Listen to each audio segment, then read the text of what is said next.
서울 시내를 달리는 버스 안에서 누군가가 큰 소리로 욕설을 내뱉었습니다.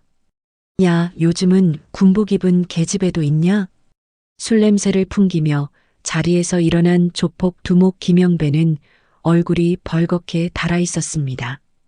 그는 버스에 홀로 있던 여군 소위 박지원을 향해 걸어갔습니다. 오, 볼륨 봐라. 군복으로도 안 가려지는데? 김영배는 키득거리는 부하들과 함께 그녀를 둘러쌌습니다. 부하 한 명이 박지원을 위아래로 훑어보며 입맛을 다셨습니다. 속옷도 군납이야? 벗으면 태극기 나오는 거냐? 또 다른 부하가 낄낄거리며 맞장구를 쳤습니다. 버스 안은 얼어붙었습니다. 몇몇 승객은 시선을 피했으며 어떤 여성 승객은 핸드백을 끌어안고 고개를 숙였습니다. 나이든 할아버지는 고개를 절레절레 흔들었지만 나서지는 못했습니다. 박지원은 군복 윗단추를 조용히 여미며 단호히 말했습니다. 그만하시죠. 그러나 김영배는 낄낄 웃으며 그녀의 어깨를 움켜잡았습니다. 바로 그 순간 버스 문이 열렸습니다. 평범한 트레이닝 차림의 여성이 올라탔고 잠시 주변을 둘러본 그녀는 곧장 상황을 파악했습니다. 육군 투스타 사단장 한서영이었습니다. 이 충격적인 상황, 그녀는 어떻게 해결했을까요? 잠시 후 상상조차 못한 반전이 펼쳐집니다. 그 전에 구독과 좋아요 한번 눌러주시면 당신에게도 오늘 행복한 순간이 찾아올 거예요. 김영배는 여전히 박지원을 괴롭히고 있었습니다. 군대 가서 뭘 배웠는지 모르겠네. 예의도 없고. 그의 목소리가 점점 더 커지고 있었습니다. 한서영이 말없이 통로를 따라 걸어갔습니다. 김영배 바로 뒤에 서서 낮은 목소리로 말했습니다. 그 손 놓으시죠. 그녀의 목소리는 낮았지만 공기를 단칼에 베듯 날카로웠습니다. 버스 안의 모든 시선이 한서영에게 집중되었습니다. 김영배가 뒤를 돌아보며 코웃음을 쳤습니다. 아줌마가 뭔데 참견이야? 뭐 투스타라도 되시나? 그는 한서영의 멱살을 잡기 위해 거칠게 손을 뻗었습니다. 바로 그 순간 한서영이 움직였습니다. 김영배의 손목을 잡고 몸을 틀어 업어치기로 그를 바닥에 내던졌습니다. 쿵소리와 함께 버스가 흔들렸고 비명과 함께 김영배는 좌석 사이에 쓰러졌습니다. 덩치 큰 부하가 깜짝 놀라며 주먹을 날렸지만 허공만 갈랐습니다. 한서영은 순간적으로 몸을 숙이고 곧장 다리를 걸어 그를 주저앉혔습니다. 덩치 큰 부하가 좌석에 부딪히며 신음소리를 냈습니다. 또 다른 부하가 한서영의 팔을 잡으려 했지만 되려 팔이 꺾여 바닥에 내리찍혔습니다. 아! 고통을 참지 못하고 비명을 질렀습니다. 세 명 모두 10초도 안 되어 바닥에 널브러졌습니다. 한서영은 깊은 한숨을 내쉬며 그들을 내려다봤습니다. 승객들은 믿기 어렵다는 표정으로 이 광경을 지켜봤습니다. 버스 기사가 급히 버스를 정차시켰습니다. 지금 경찰에 신고하겠습니다. 하지만 김영배 일당은 정신을 못 차린 채 버스에서 내려 도망쳤습니다. 한서영은 박지원에게 다가가 그녀의 상태를 확인했습니다. 괜찮으신가요? 따뜻하면서도 걱정 어린 목소리였습니다. 박지원은 고개를 천천히 들어 한서영을 바라보고 말했습니다. 감사합니다. 그 순간 박지원의 눈이 커졌습니다. 그녀는 급히 자세를 바로하고 정중한 경례를 올렸습니다. 사단장님, 그녀의 목소리는 놀라움과 존경으로 가득했습니다. 버스 안 승객들이 웅성거리며 두 사람을 바라봤습니다. 승객들의 수군거림이 버스 안에 퍼졌습니다. 한서영이 미소를 지으며 자연스럽게 경례를 받아주었습니다. 한서영은 박지원과 악수를 나눴습니다. 그녀의 손은 따뜻했지만 오랜 훈련으로 단련된 강한 힘이 느껴졌습니다. 박지원도 정중하게 악수에 응하며 감격스러운 표정을 지었습니다. 악수를 나누던 중 한서영의 시선이 박지원의 손목에 머물렀습니다. 낡은 은색 시계가 희미한 버스 조명 아래에서 빛나고 있었습니다. 시계 뒷면에 희미하게 보이는 각인이 한서영의 눈에 들어왔습니다. 한서영의 표정이 순간 굳어졌습니다. 그녀는 박지원의 손목을 더 자세히 들여다보며 시계를 확인했습니다. 시계에 새겨진 김영삼 대통령 각인이 선명하게 보였습니다. 한서영이 떨리는 목소리로 물었습니다. 그 시계, 어디서 난 거죠? 그녀의 목소리에는 믿기 어렵다는 감정이 섞여 있었습니다. 박지원은 잠시 당황하며 자신의 손목을 내려다봤습니다. 돌아가신 할아버지의 유품입니다. 그녀가 조심스럽게 대답했습니다. 한서영의 눈가가 촉촉해지기 시작했습니다. 그녀는 깊은 숨을 고르며 마음을 진정시키려 했습니다. 하지만 28년 전의 기억이 선명하게 떠오르는 것을 막을 수 없었습니다. 혹시 할아버지 성함이 박철수 씨이신가요? 한서영이 조심스럽게 물었습니다. 박지원이 놀란 눈으로 한서영을 바라보며 고개를 끄덕였습니다. 네, 맞습니다. 어떻게 아셨습니까? 한서영은 말없이 박지원을 바라봤습니다. 그녀의 눈에는 28년 전의 기억들이 스쳐 지나갔습니다. 지하실에서 보낸 며칠, 박철수의 따뜻한 보살핌, 그리고 그 시계의 기억이 모두 되살아났습니다. 한서영은 잠시 생각에 잠겼다가 박지원에게 말했습니다. 이번 정류장에서 내립시다. 이야기하고 싶은 게 있어요. 그녀의 목소리에는 절박함이 담겨 있었습니다. 박지원은 망설임 없이 고개를 끄덕였습니다. 네, 그렇게 하겠습니다. 그녀의 마음속에는 할아버지의 유품에 얽힌 이야기에 대한 궁금증이 커졌습니다. 버스가 다음 정류장에 도착하자 두 사람은 함께 버스에서 내려 근처 카페로 걸음을 옮겼습니다. 카페에 자리를 잡고 앉은 한서영과 박지원은 서로를 바라보며 잠시 침묵했습니다. 한서영은 커피잔을 손에 쥐고 있었지만 마시지는 못하고 있었습니다. 28년 전의 기억들이 물밀듯이 밀려오고 있었습니다. 박지원이 조심스럽게 입을 열었습니다. 사단장님, 이 시계를 어떻게 알고 계시는 겁니까? 그녀의 목소리에는 간절한 궁금증이 담겨 있었습니다. 한서영은 깊은 숨을 내쉬며 천천히 말하기 시작했습니다.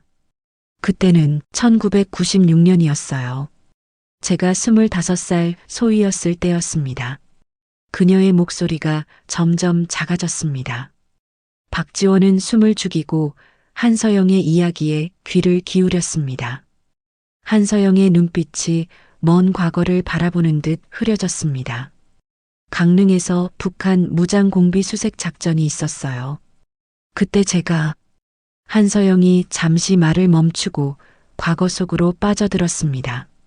1996년 9월 강릉 일대의 산악지대는 가을 안개로 자욱했습니다. 울창한 소나무 숲 사이로 차가운 바람이 불어와 나뭇잎들을 흔들어댔습니다. 이곳은 북한 무장공비들이 침투한 지역으로 군 수색대가 며칠째 작전을 벌이고 있는 곳이었습니다. 한서영은 동료들과 함께 공비 수색 임무에 투입되어 산속을 수색하고 있었습니다.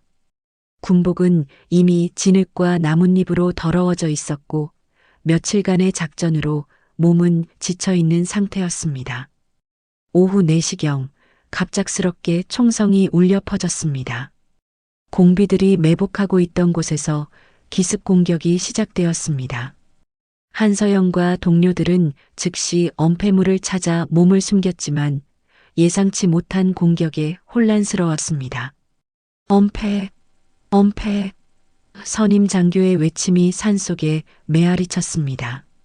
하지만 공비들의 공격은 치밀했고 수색대는 완전히 포위된 상황이었습니다. 총성이 계속 이어지는 가운데 한서영이 동료를 구하려고 몸을 일으킨 순간 총알이 그녀의 왼쪽 허벅지를 관통했습니다. 극심한 통증과 함께 그녀는 나무 뒤로 넘어졌습니다. 군복이 순식간에 피로 물들어갔습니다. 전투는 약 1시간 정도 계속되었습니다. 그 과정에서 한서영은 동료들이 쓰러지는 것을 목격했습니다. 그녀는 상처 입은 다리를 이끌고 동료에게 다가가려 했지만 이미 늦은 상태였습니다. 결국 한서영은 부대와 떨어져 홀로 남겨지게 되었습니다. 해가 지기 시작하면서 산속은 점점 어두워졌습니다. 한서영은 피를 흘리며 나무에 기대어 앉아 있었습니다. 상처 부위를 지혈하려 했지만 계속해서 피가 스며나왔습니다. 그녀는 간신히 일어나 안전한 곳을 찾아 산길을 따라 걸었습니다. 하지만 상처로 인한 출혈과 체력 소모로 의식이 흐려지기 시작했습니다. 발걸음도 점점 느려지고 비틀거렸습니다. 마침내 한서영은 더 이상 걸을 수 없게 되어 큰 나무 아래에서 쓰러졌습니다. 차가운 땅에 몸을 맡긴 채 의식을 잃어갔습니다.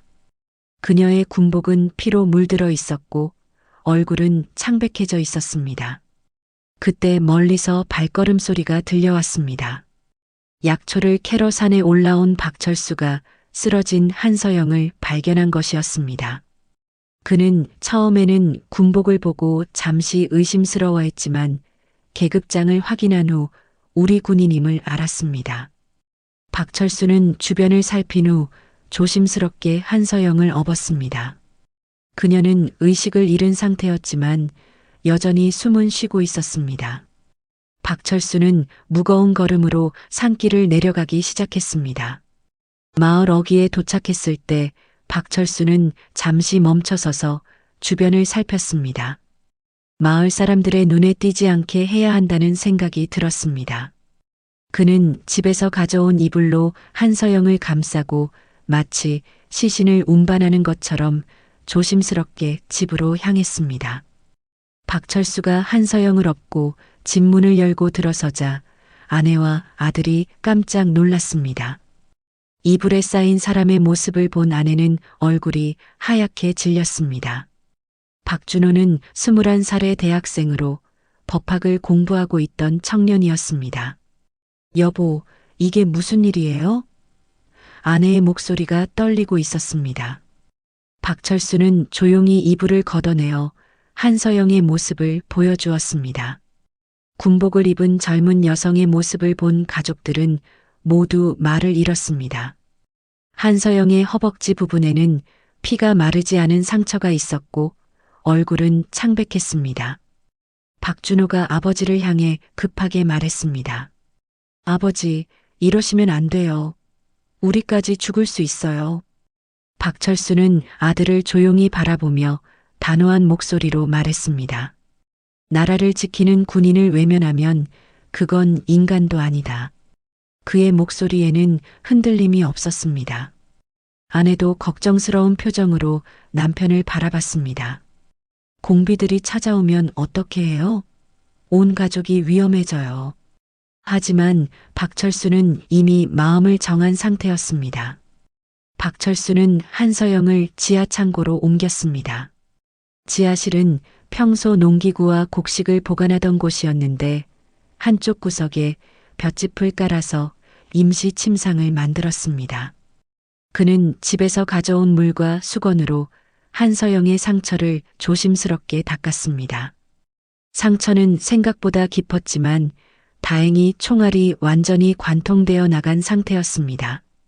박철수는 아내에게서 가져온 소독약과 붕대로 응급처치를 했습니다. 한서영은 여전히 의식을 잃은 상태였지만 숨소리는 안정적이었습니다. 그날 밤 박철수는 지하실에서 한서영을 지켜봤습니다. 그는 간혹 들려오는 신음소리에 귀를 기울이며 상태를 살폈습니다. 아내는 염려스러운 마음으로 남편에게 음식을 가져다 주었습니다. 다음 날 아침 공비들이 민가의 음식을 약탈하고 민간인들을 해친다는 소식이 들려왔습니다. 마을에 긴장감이 돌기 시작했습니다. 박준호는 창문 밖을 내다보며 불안한 표정을 지었습니다.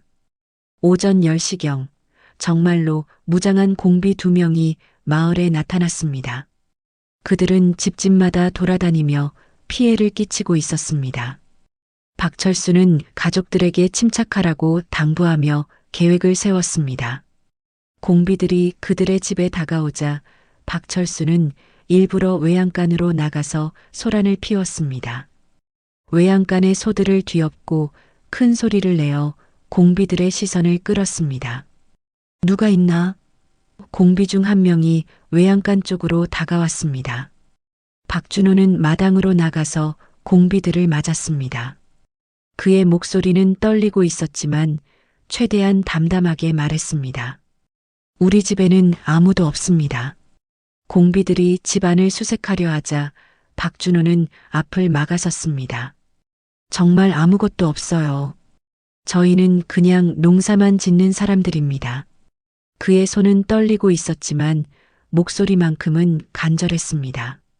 그때 지하실에서 미약한 신음소리가 들려왔습니다. 가족 모두의 심장이 터질 듯 뛰었습니다. 박준호는 재빨리 마당의 닭들을 쫓으며 소음을 만들었습니다. 공비들은 잠시 주변을 둘러보다가 다른 집으로 향했습니다. 위기가 지나간 후 가족들은 모두 안도의 한숨을 내쉬었습니다.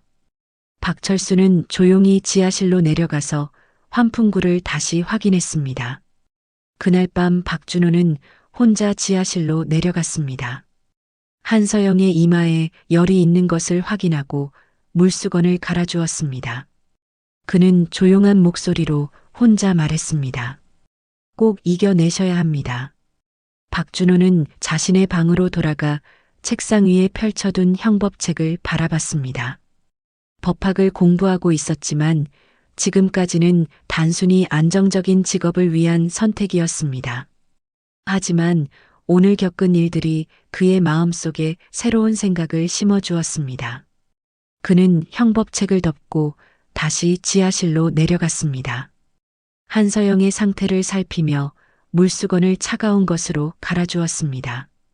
그녀의 숨소리는 여전히 가쁘지만 조금씩 안정되어 가는 것 같았습니다. 박준호는 한서영의 상처를 다시 확인하며 혼잣말처럼 중얼거렸습니다. 지금껏 이런 식으로 우리를 지켜주시는 분들이 계셨구나. 그동안 막연하게 생각했던 법과 정의에 대한 개념이 구체적인 모습을 드러내기 시작했습니다. 지금까지 그는 경찰이나 검사가 되는 것을 단순히 사회적 지위나 경제적 안정을 위한 것으로 여겨왔습니다. 하지만 지하실에서 생명을 구하려는 아버지의 모습을 보며 진짜 의미를 깨달았습니다. 그날 밤부터 박준호는 마을 주변을 조용히 순찰하기 시작했습니다. 공비들의 움직임을 파악하고 가족들의 안전을 확보하기 위해서였습니다. 그는 마을 어귀와 뒷산 쪽을 돌아보며 수상한 움직임이 있는지 살폈습니다. 아버지에게도 비상시 대응 방법을 제안했습니다. 아버지, 만약 또 공비들이 오면 이렇게 하세요. 박준호는 구체적인 계획을 세워서 가족들에게 설명했습니다. 박준호는 매일 밤 지하실을 확인하며 그녀의 회복 과정을 지켜봤습니다. 한서영이 조금씩 의식을 회복하기 시작했습니다. 그녀가 천천히 눈을 뜨자 박준호와 눈이 마주쳤습니다. 한서영은 어디에 있는지 파악하려고 주변을 둘러봤습니다. 여긴 어디죠? 한서영의 목소리는 약했지만 또렷했습니다. 박준호는 고개를 끄덕이며 안심시켰습니다. 여긴 안전한 곳입니다. 아버지께서 숨겨주셨어요. 박준호의 목소리에는 따뜻함이 담겨 있었습니다. 한서영은 안도의 표정을 지으며 다시 눈을 감았습니다. 그날 이후 박준호는 자신의 인생 방향을 완전히 바꿨습니다. 법학 공부도 이전과는 다른 마음가짐으로 임했습니다. 밤늦게 책을 읽으면서도 가끔 지하실을 확인하러 내려갔습니다. 한서영의 상태가 호전되어 가는 것을 보며 뿌듯함을 느꼈습니다. 박준호는 아버지의 행동을 통해 진정한 용기가 무엇인지 배웠습니다. 위험을 무릅쓰고 남을 돕는 것이 얼마나 어려우면서도 중요한 일인지 깨달았습니다. 그는 정의를 위해 싸우는 경찰이 되겠다는 인생의 목표를 확실히 정했습니다. 그렇게 한서영은 28년 전의 이야기를 박지원 소위에게 전했습니다. 정말 믿기지 않네요. 이런 일이 일어날 수 있다니. 한서영의 목소리에는 감격과 놀라움이 섞여 있었습니다. 박지원도 고개를 끄덕이며 동감을 표했습니다. 한서영이 조심스럽게 제안했습니다. 혹시 아버님과 통화할 수 있을까요? 저도 그분께 인사를 드리고 싶어서요. 박지원은 즉시 휴대폰을 꺼내며 기꺼이 동의했습니다. 박지원이 아버지에게 영상통화를 걸었습니다. 몇 번의 신호음이 지나고 화면에 중년 남성의 얼굴이 나타났습니다. 50대 초반의 박준호는 짧게 깎은 머리에 단정한 인상을 가지고 있었습니다. 지원아, 무슨 일이야? 박준호의 목소리는 따뜻하면서도 안정감이 있었습니다. 박지원이 카메라를 한서영 쪽으로 돌리며 설명을 시작했습니다. 한서영이 화면을 바라보는 순간 숨을 멈췄습니다. 28년 전 그 청년의 모습이 중년 남성의 얼굴에서 선명하게 떠올랐습니다. 그녀의 눈가에 다시 눈물이 맺히기 시작했습니다. 혹시 박준호 씨 맞으시죠? 한서영의 목소리가 떨리고 있었습니다. 화면 너머의 박준호도 깜짝 놀라며 한서영을 자세히 바라봤습니다. 박준호의 얼굴에 놀라움과 기쁨이 동시에 떠올랐습니다. 정말 한서영 소위님이십니까? 그의 목소리에도 감격이 담겨 있었습니다. 네, 맞습니다. 정말 오랜만이네요. 한서영이 화면을 향해 고개를 숙이며 인사했습니다. 박준호도 자리에서 일어나 정중하게 인사를 받았습니다. 박지원은 아버지와 한서영 사이에 이런 인연이 있었다는 것을 처음 알았습니다. 그녀는 놀라운 표정으로 두 사람의 대화를 지켜봤습니다. 한서영이 감동스러운 목소리로 말했습니다. 당시 저를 숨겨주시고 지켜주시던 그 청년이 이렇게 든든한 경찰이 되었네요. 박준호는 겸손하게 고개를 저었습니다. 그날의 일이 제 인생을 바꿔놓았습니다. 박준호의 목소리는 진심이 담겨 있었습니다. 그 이후로 누군가를 지키는 삶이 제 사명이 됐어요. 박지원이 아버지를 바라보며 말했습니다. 아버지, 그날 이야기를 저는 처음 듣는 것 같아요. 박준호가 미소를 지으며 딸을 바라봤습니다. 할아버지께서 하신 일이 너무 자랑스러워서 가끔 이야기하곤 했는데 내가 기억하지 못했나 보구나. 박준호의 목소리에는 아버지에 대한 존경심이 담겨 있었습니다. 한서영이 박지원을 바라보며 말했습니다. 정말 좋은 아버지와 할아버지를 두셨네요. 할아버지의 용기가 아버님을 거쳐 지원 씨에게까지 이어지고 있어요. 박지원은 부끄러워하며 고개를 숙였습니다. 통화 말미에 박준호가 화면 너머의 한서영에게 다시 한번 깊이 고개를 숙였습니다. 살아계셔줘서 정말 감사합니다. 그의 목소리에는 28년 동안 품고 있던 마음이 담겨 있었습니다. 박준호가 제안했습니다. 혹시 괜찮으시다면 내일 저희 집으로 오시겠어요? 아버지가 남기신 일기장이 있거든요. 한서영의 눈이 크게 떠졌습니다. 일기장이요? 한서영의 목소리에 기대감이 담겨 있었습니다. 박준호가 고개를 끄덕이며 설명했습니다. 네, 그날의 일도 자세히 기록되어 있어요. 한서영과 박지원은 서로를 바라보며 내일 만날 약속을 정했습니다. 다음 날 오후 한서영과 박지원은 박준호의 집을 찾아갔습니다. 서울 외곽의 조용한 주택가에 위치한 단독주택이었습니다. 마당에는 작은 화단이 있었고 집 전체에서 따뜻한 가정의 분위기가 느껴졌습니다. 박준호가 문을 열고 두 사람을 반갑게 맞이했습니다. 어서 오세요. 기다리고 있었습니다. 그는 두 사람을 거실로 안내하며 차를 준비해 주었습니다. 거실 중앙의 낮은 테이블 위에는 낡은 일기장이 놓여 있었습니다. 가죽으로 된 표지는 세월의 흔적으로 색이 바래 있었지만 정성스럽게 보관되어 있었습니다. 한서영은 일기장을 바라보며 가슴이 뛰는 것을 느꼈습니다. 박준호가 조용히 말했습니다. 아버지께서는 매일 일기를 쓰시는 분이셨어요. 특히 그 일 이후로는 더욱 꼼꼼하게 기록하셨죠. 그는 일기장을 조심스럽게 열어서 해당 부분을 찾았습니다. 1996년 9월의 날짜가 적힌 페이지가 나타났습니다. 박철수의 정성스럽고 단정한 글씨가 페이지를 가득 채우고 있었습니다. 박준호가 천천히 읽기 시작했습니다. 오늘 산에서 피투성이가 된 군인을 보았다. 아직 너무 어렸다. 박준호의 목소리는 마치 아버지가 직접 말하는 것처럼 따뜻했습니다. 한서영은 숨을 죽이고 들었습니다. 내가 지금 이 군인을 구하는 게 옳은 일일까? 하지만 그 눈빛을 보고는 도저히 외면할 수 없었다.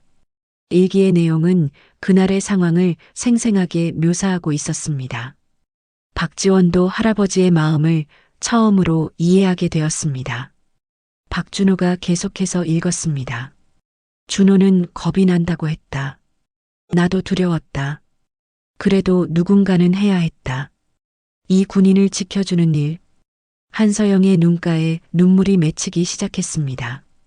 다음 페이지에는 더욱 자세한 기록이 있었습니다. 그날 밤 지하에서 들려오는 신음에 온몸이 떨렸다.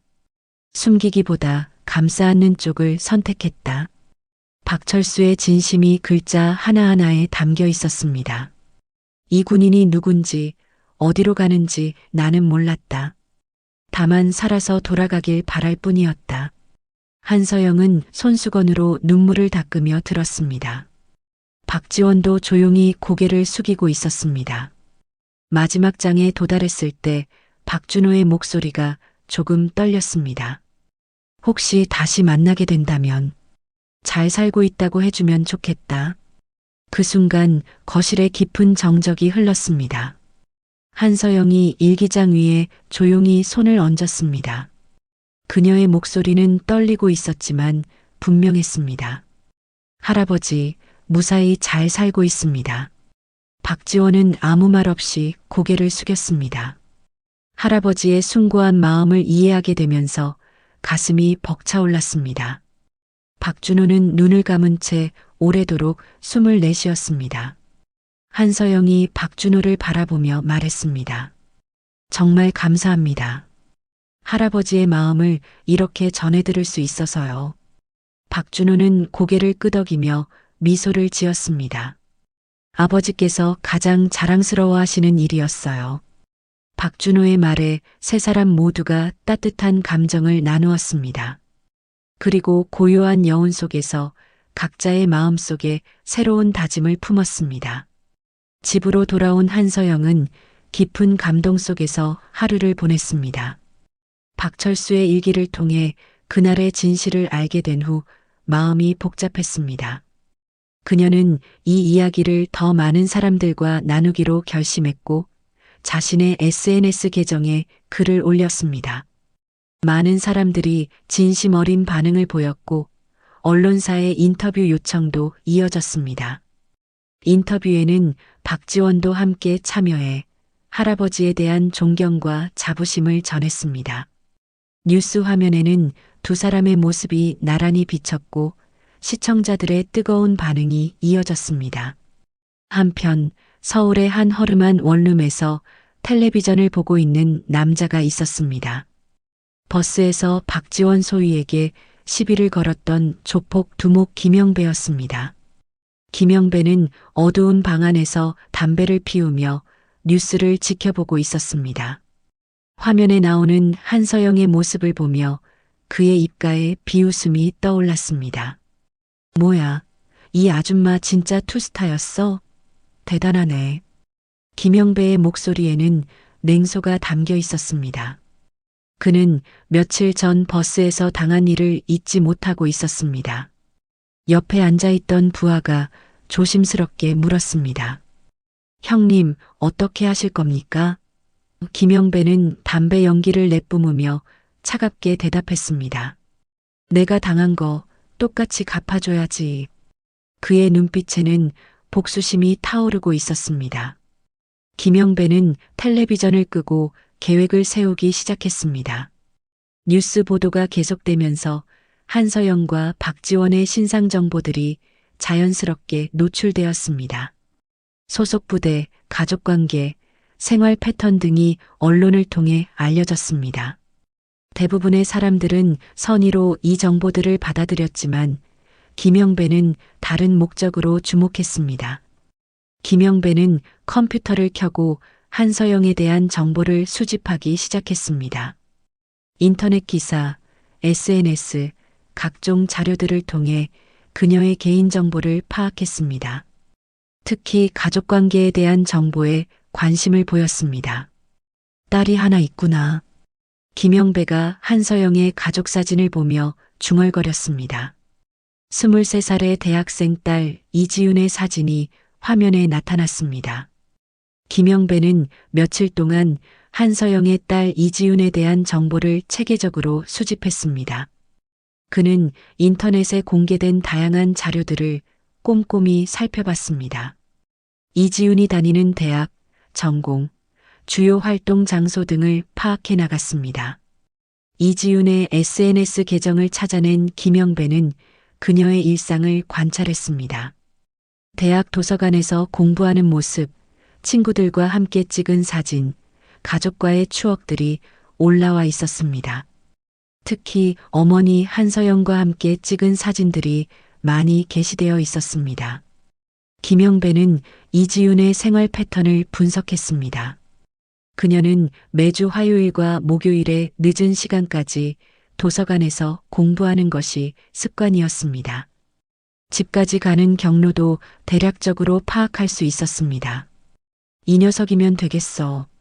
김영배가 이지윤의 사진을 보며 만족스러운 표정을 지었습니다. 그는 부하들을 불러서 계획을 설명하기 시작했습니다. 저 아줌마한테 똑같이 당하게 해주자. 김영배의 목소리에는 차가운 분노가 담겨 있었습니다. 딸을 건드리면 정신이 돌아버릴 거야. 형님, 상대가 군인이라서 위험하지 않을까요? 부하 중 한 명이 걱정스럽게 말했습니다. 하지만 김영배는 이미 마음을 정한 상태였습니다. 그래서 더 재미있는 거 아니야? 아무리 군인이라도 딸 앞에서는 무력해질 거야. 김영배는 복수 계획을 구체적으로 세워나갔습니다. 목요일 저녁 이지윤은 평소와 같이 대학 도서관에서 시험 준비를 하고 있었습니다. 그녀는 경영학과 학생으로 다음 주에 있을 중간고사를 준비하고 있었습니다. 도서관은 시험 기간이 다가와서 많은 학생들로 붐비고 있었습니다. 밤 10시가 넘어서 이지윤은 책을 정리하고 도서관을 나섰습니다. 평소보다 늦은 시간이었지만 시험 준비 때문에 어쩔 수 없었습니다. 캠퍼스는 가로등 불빛만이 어둠을 밝히고 있었습니다. 이지윤은 후문 쪽으로 걸어가며 휴대폰으로 버스 도착 시간을 확인했습니다. 마지막 버스까지는 아직 시간이 있어서 천천히 걸을 수 있었습니다. 그녀는 이어폰을 끼고 음악을 들으며 평상시와 같이 집으로 향했습니다. 후문을 나서는 순간 갑자기 낯선 남자가 그녀의 팔을 붙잡았습니다. 이지윤은 깜짝 놀라며 이어폰을 빼고 뒤를 돌아봤습니다. 누구세요? 뭐 하시는 거예요? 김영배의 부하였던 그 남자는 강하게 이지윤의 팔을 잡고 끌었습니다. 조용히 따라와. 이지윤은 소리를 지르려 했지만 입이 막혔습니다. 근처에 대기하고 있던 검은색 밴이 다가왔습니다. 이지윤은 필사적으로 저항했지만 힘으로는 상대가 되지 않았습니다. 주변에는 다른 사람들이 없었고 도움을 요청할 수도 없는 상황이었습니다. 이지우는 그대로 벤에 태워져 어딘가로 끌려갔습니다. 그녀의 가방과 휴대폰은 현장에 떨어진 채로 남겨졌습니다. 캠퍼스 주변은 다시 조용해졌고 아무도 방금 전 일어난 일을 목격하지 못했습니다. 다음 날 아침 한서영은 딸과 연락이 닿지 않는다는 것을 알게 되었습니다. 평소 매일 아침 안부 문자를 보내던 지훈에게서 연락이 없었습니다. 처음에는 늦잠을 잤거나 바쁠 것이라고 생각했습니다. 하지만 오전 내내 전화를 해도 받지 않자 불안한 예감이 들기 시작했습니다. 한서영은 지훈의 대학에 전화를 걸어서 출석 여부를 확인했습니다. 어제 저녁 이후로 연락이 안 되고 있어요. 그때 한서영의 휴대폰에 문자 메시지가 도착했습니다. 딸을 돌려받고 싶으면 10억을 준비해라. 모르는 번호에서 온 메시지였습니다. 한서영의 얼굴이 창백해졌습니다. 손이 떨리는 가운데서도 그녀는 즉시 박준호에게 전화를 걸었습니다. 지훈이가 납치되었어요. 박준호는 한서영의 전화를 받자마자 상황의 심각성을 파악했습니다. 그는 즉시 자신의 사무실에서 일어나 필요한 조치를 취하기 시작했습니다. 20년 이상의 경찰 경력이 그에게 침착함을 유지하게 해주었습니다. 우선 신고부터 접수하겠습니다. 지금 바로 실종 신고를 넣을게요. 박준호의 목소리는 안정적이었지만 긴장감이 느껴졌습니다. 그는 컴퓨터를 켜고 실종 신고 양식을 작성하기 시작했습니다. 한서영에게서 자세한 상황을 들은 박준호는 즉시 분석에 들어갔습니다. 이건 단순 납치가 아닙니다. 상대는 조폭 출신, 조직적 움직임이 예상됩니다. 그의 경험으로 볼 때 이는 계획적인 범죄였습니다. 박준호는 후배 형사들에게 즉시 연락을 취했습니다. 긴급 사안입니다. 지금 바로 팀을 구성해 주세요. 그는 자신의 인맥을 총동원해서 수사팀을 만들었습니다. 가장 먼저 이지훈의 휴대폰 위치 추적을 요청했습니다. 통신사에 연락해서 마지막 접속 기록과 기지국 정보를 확인했습니다. 마지막 신호는 어젯밤 10시 15분 대학 후문 근처였습니다. 박준호는 직접 현장으로 향했습니다. 대학 후문 주변을 꼼꼼히 살펴보며 단서를 찾았습니다. 바닥에 떨어진 이지훈의 가방과 휴대폰을 발견했습니다. 박준호는 주변 상점들의 CCTV 영상을 수집하기 시작했습니다.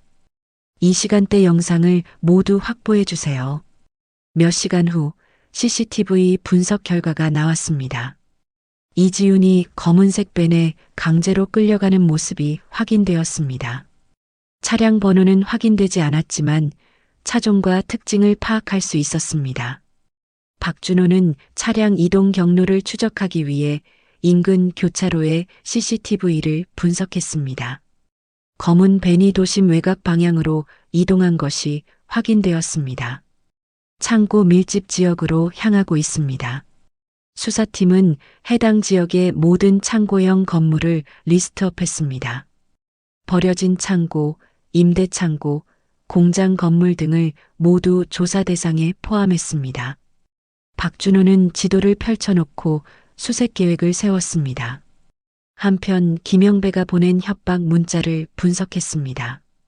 문자 발송 시각과 기지국 정보를 통해 발송 지역을 좁혀나갔습니다. 이 지역에서 발송된 것이 확실합니다. 박준호는 한서영에게 전화를 걸어 상황을 보고했습니다. 현재 수색 범위를 좁혀가고 있습니다. 곧 찾을 수 있을 거예요. 그의 목소리에는 확신이 담겨 있었습니다. 이번엔 제가 지키겠습니다. 당신이 저희 딸을 지킨 것처럼요. 박준호의 말에 한서영은 감격했습니다. 28년 전의 인연이 이렇게 이어지고 있다는 것이 놀라웠습니다. 박준호는 소규모 특수팀을 구성했습니다. 경험 많은 형사들과 기동대원들로 팀을 꾸렸습니다. 조용하고 신속하게 진행해야 합니다. 인질의 안전이 최우선입니다. 저녁 시간이 되자 드디어 수색 범위가 크게 좁혀졌습니다. 몇 개의 후보 건물을 선정하고 각각에 대한 정찰을 시작했습니다. 박준호는 직접 현장을 확인하며 최종 작전을 준비했습니다. 내일 새벽에 동시 진입합니다. 박준호가 팀원들에게 작전 브리핑을 했습니다. 한 번의 기회밖에 없으니까 완벽하게 준비해야 합니다. 그는 한서영에게 마지막 연락을 취했습니다. 내일 아침이면 지훈 씨를 안전하게 데려올 수 있을 것 같습니다. 한서영은 고마움과 걱정이 섞인 목소리로 대답했습니다. 밤늦게까지 박준호는 작전 계획을 점검했습니다. 아버지 박철수의 용기를 이어받아 이번에는 자신이 누군가를 구해야 한다는 사명감이 그를 움직였습니다. 다음 날이 결정적인 순간이 될 것이었습니다.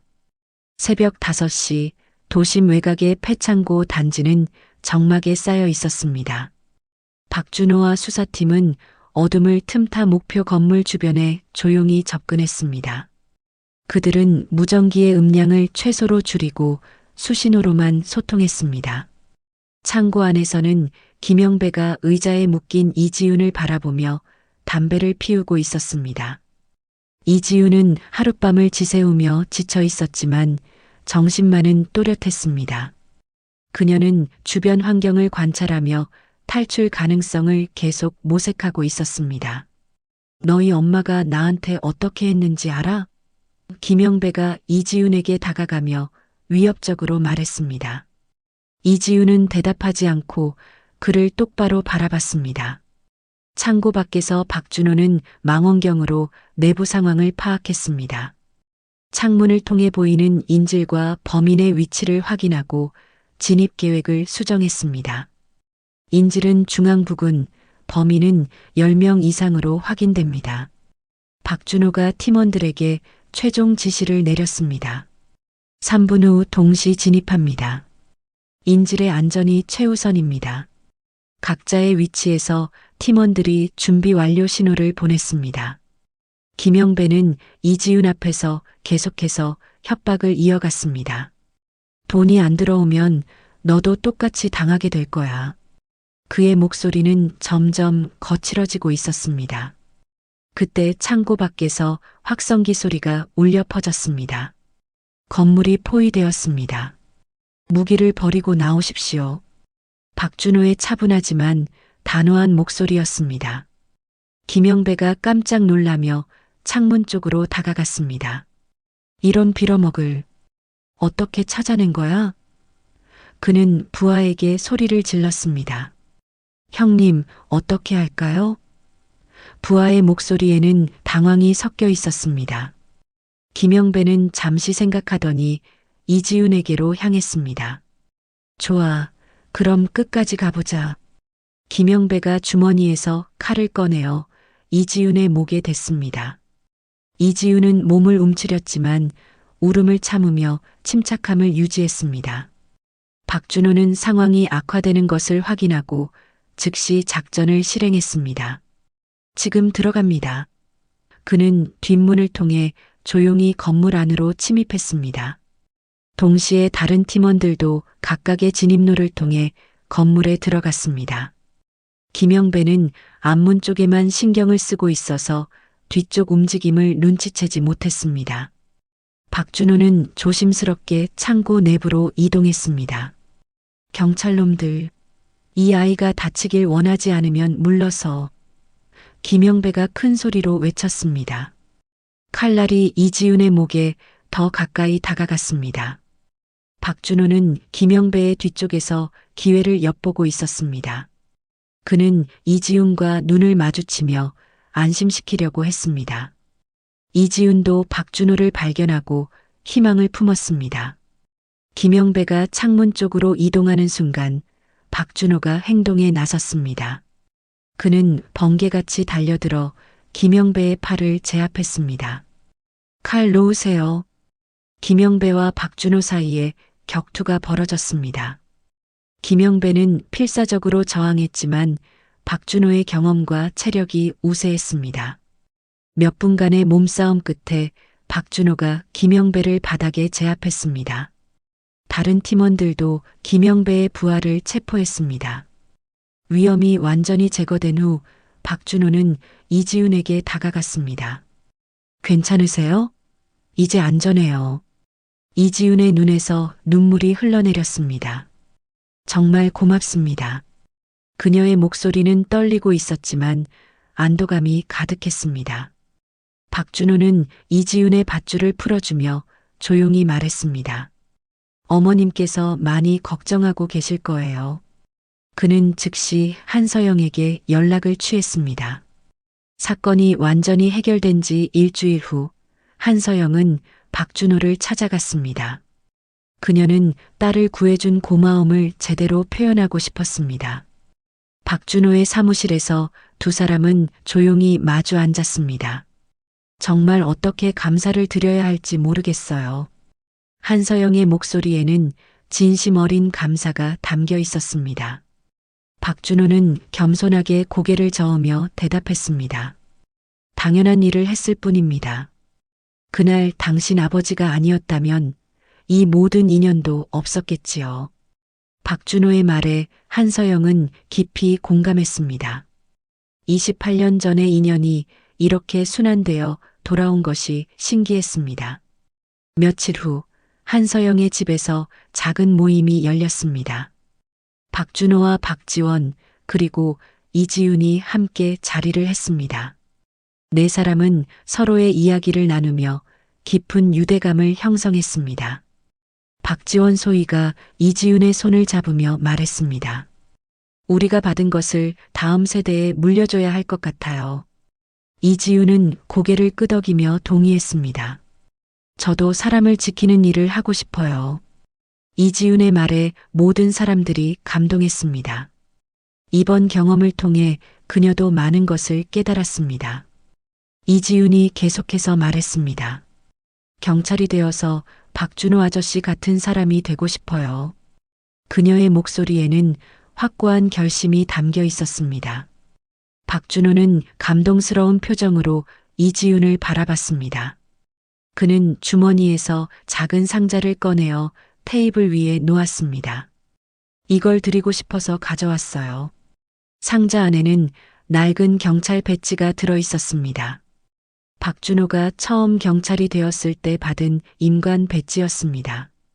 아버지 때문에 경찰이 되기로 결심했을 때 받은 것입니다. 이지훈이 배지를 조심스럽게 받아들었습니다. 작지만 무게감 있는 그 배지는 많은 의미를 담고 있었습니다. 정말 소중히 간직하겠습니다. 한서영이 이 모습을 보며 흐뭇해했습니다. 박철수의 정신이 세대를 거쳐 이어지고 있다는 것을 느꼈습니다. 그의 선행이 결코 헛되지 않았다는 확신이 들었습니다. 박지원도 감격스러운 마음으로 말했습니다. 할아버지께서 정말 자랑스러워 하실 것 같아요. 그녀의 목소리에는 할아버지에 대한 존경심이 가득했습니다. 모임이 끝날 무렵 네 사람은 서로에게 약속했습니다. 각자의 자리에서 다른 사람을 도우며 살아가겠다고 다짐했습니다. 이지훈은 그날 이후 경찰이 되기 위해 열심히 준비했습니다. 박지원도 군에서 더욱 책임감 있는 장교가 되기 위해 노력했습니다. 한서영은 자신의 경험을 바탕으로 후배들을 지도하는 일에 더욱 헌신했습니다. 박준호는 여전히 현장에서 시민들을 위해 일했습니다. 그는 아버지 박철수의 일기를 가끔 읽으며 초심을 잃지 않으려고 노력했습니다. 정의를 실현하고 약한 사람을 보호하는 것이 자신의 사명임을 다시 한번 확인했습니다. 이렇게 박철수의 선한 의지는 세대를 넘어 계속해서 이어졌습니다. 그의 용기와 희생 정신이 후손들과 만나게 된 사람들을 통해 살아 숨쉬었습니다. 작은 선행이 만들어낸 큰 변화의 물결이 계속해서 퍼져나갔습니다.